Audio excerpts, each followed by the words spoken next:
I am in the home stretch of watching a lot of Oscar-nominated movies, and one of the Best Picture nominees that I have yet to see until now was Jonathan Glazer's The Zone of Interest. I have a lot of thoughts here, so let's get into it.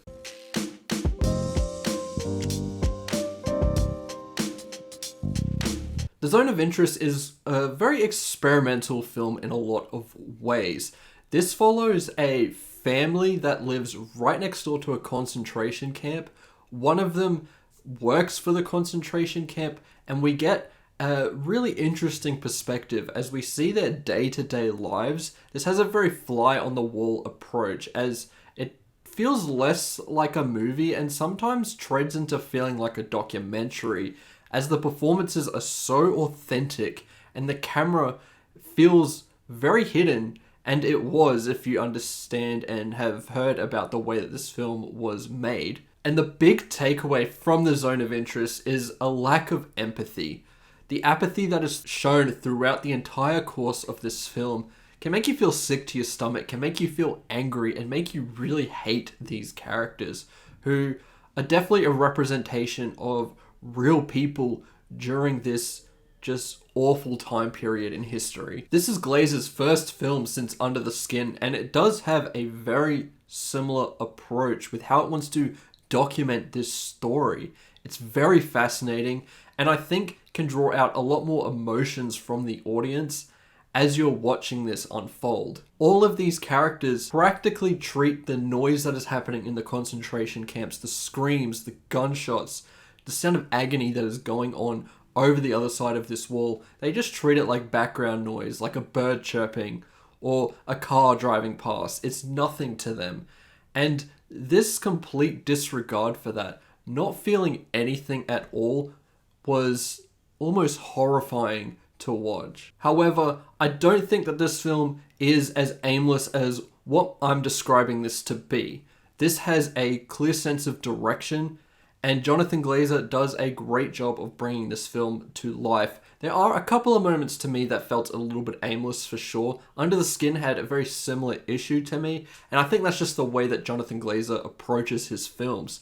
However, this one felt a lot more purposeful, had a lot more intention behind it. It felt like he really cared about each and every frame of this movie and treated it with the respect it deserves. There's a real striking scene in this movie where Sandra Hüller's character is taking her mum around the house as a big tour, shows her the backyard and the flowers and everything that she's growing, and then in the background you just hear screams of agony, and once again, completely disregard it. They're just talking as if they're just doing exactly that, giving a house tour.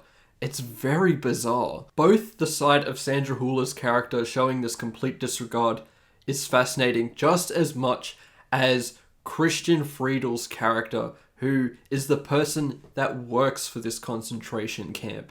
The way that he plans and talks about it is just like it's any other job. He's trying to get a promotion, and he's talking to these engineers about the most efficient way to cremate these bodies. Very sickening stuff. And once again, this complete disregard for this human life is at the center of all of this. I found the cinematography to be really interesting. It has a lot of modern day kind of technology behind it. It's filmed all in digital. It's very sharp. And I think that is to kind of build a bridge between the past and the present, and provide a reflection to the way that we react to tragedies now. It's a clever choice from Glazer, and once again builds a lot of authenticity and makes for a much more gripping film than what it could have been if it was made by someone who didn't have the experience as Jonathan Glazer does. I've talked a lot about the screams and the background noise, and that is so effective that I do think it is one of the best sounding films of the entire year of 2023.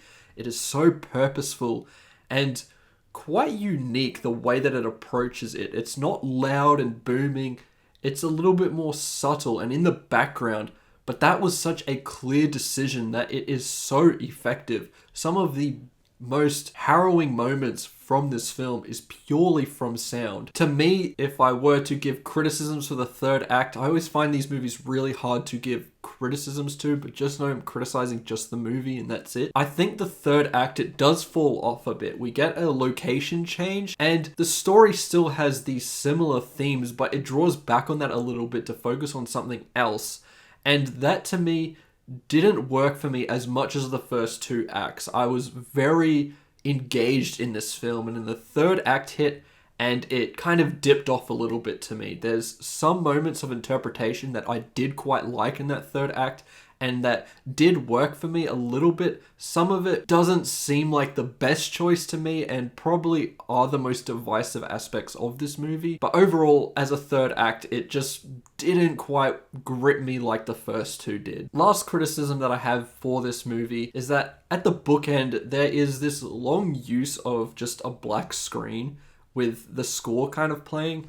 And I know exactly what Glazer was going for here. Kind of wants you to reflect and think about what is happening here. But I was going to do that anyway. I don't need Glazer to kind of hold my hand through that process. This is already a quite challenging film at points, but it gives you so much where you are going to be thinking about this regardless of that stretch. I just felt that was a little bit forced and didn't work for me. I found it a little bit frustrating on both sides of this film. Overall, The Zone of Interest is a pretty great movie that I probably will never see again. This type of subject matter is just really hard to rewatch. It is devastating what happened to these people all those years ago, and seeing a film dive into that subject matter can be incredibly compelling work, but it's not something that you really want to revisit. As a score, I'm going to give The Zone of Interest a 4 out of 5. I think it's a great film.